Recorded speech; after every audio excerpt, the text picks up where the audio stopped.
ಶ್ರೀ ಕ್ಷೇತ್ರ ಧರ್ಮಸ್ಥಳದ ಬಗ್ಗೆ ಅಪಪ್ರಚಾರ ಮಾಡುತ್ತಿರುವವರನ್ನ ಬಂಧಿಸಬೇಕು, ಅವರಿಗೆ ತಕ್ಕ ಶಿಕ್ಷೆಯಾಗಬೇಕು ಎಂದು ಮಾಜಿ ಶಾಸಕರಾದ ಕಳಕಪ್ಪ ಬಂಡಿಯವರು ರೋಣಾದಲ್ಲಿ ಬೃಹತ್ ಪ್ರತಿಭಟನೆ ನೆರವೇರಿಸಿದ್ರು.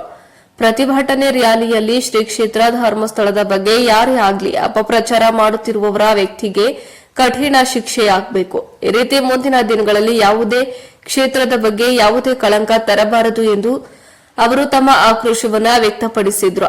ಪ್ರತಿಭಟನೆ ರ್ಯಾಲಿಯ ನಂತರ ತಹಸೀಲ್ದಾರ್ಗೆ ಮನವಿಯನ್ನ ಸಲ್ಲಿಸಿದ್ರು.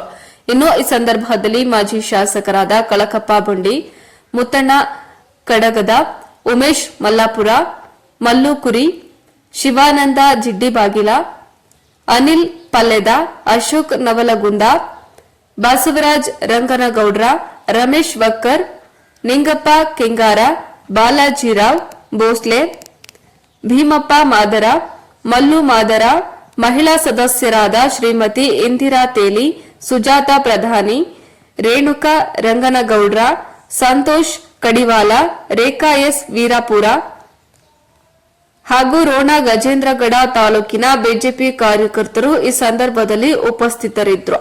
ವರದಿ ರುದ್ರಪ್ಪ ಹೆಬ್ಬಳ್ಳಿ, ರೋಣ.